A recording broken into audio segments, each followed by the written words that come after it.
The story may seem simple, but search with your soul and see. There's freedom to be found. The question for each of you is, how many of you have tried to catch a chicken?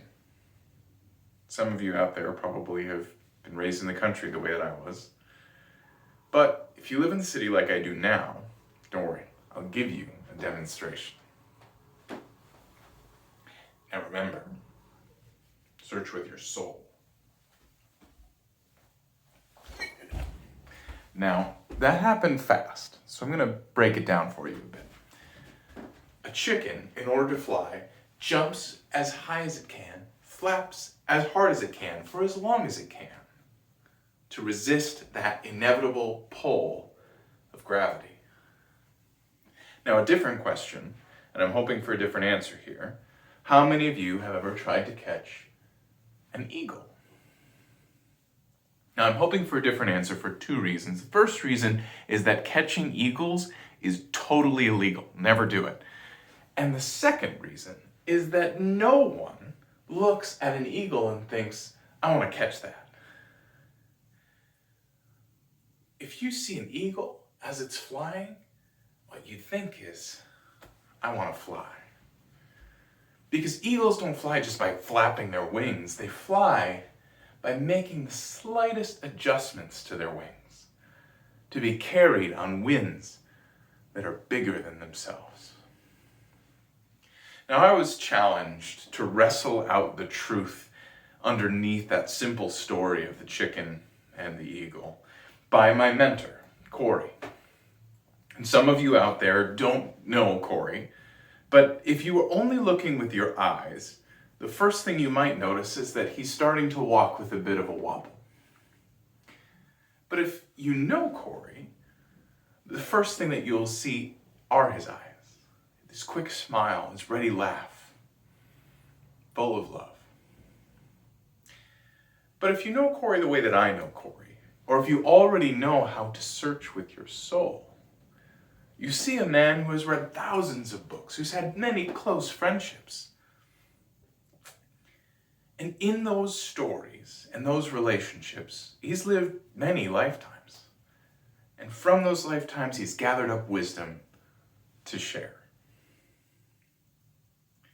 So he can stand, like I am now, in front of a bunch of people, and he can feel what each one of those people are feeling. And he can say what that person right there needs to hear to transform their life forever. Now, I was lucky enough to be sitting in that seat, lucky enough to hear what I needed to hear, lucky enough because I was a chicken. You should have seen me flap.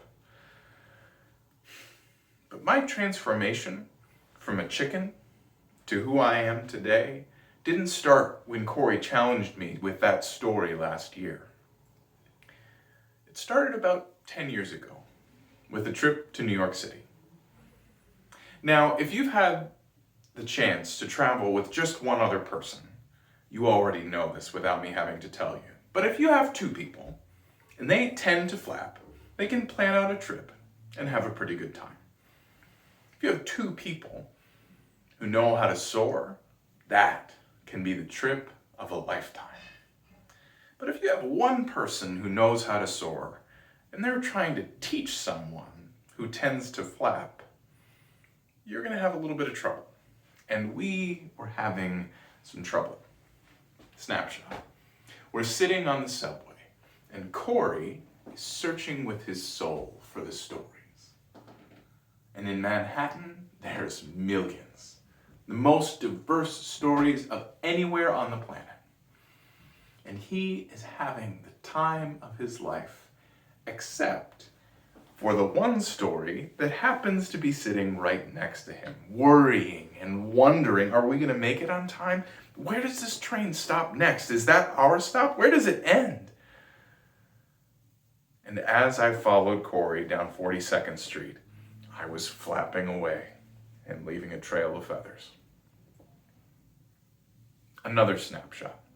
It's a few years later, and it's time for Corey to show me how to lead. Now I am jealously waiting and watching for the moment that I get to see Corey flap. Because I know, whenever I have led, I have had to flap. There's boxes to check, there's things to do, there's demanding details. And all of that, for me, meant a whole lot of flapping. And I flapped with the best of them. And I got things done, but no one seemed to want to follow the trail of feathers I was leaving behind. And so I watched. And as he led, Corey just kept on soaring. He trusted that if that passionate purpose was powerful enough, the boxes would get checked. He trusted that if he shared love and freedom along the way, that people would come alongside him to do the things that needed to be done. He trusted in the wind that was carrying him. Now, in this last year, we've all been challenged. We've all heard and seen the stories of people working hard, fighting to find and hold on to freedom and to share it with others. Now, those stories inspire me, and they remind us all that it's the lucky ones that live long enough to have a little bit of a wobble in their walk. And it reminds all of us to look back on our lives. And as we look back, we learn that we can only really leave behind the love and the freedom that we've shared. But we can only share the freedom that we've found. And underneath this simple story, the truth, that we can only find the freedom that we follow. So search with your soul for the story, for a mentor like Corey to follow. And trust the wind that will carry you further than your flaps ever could.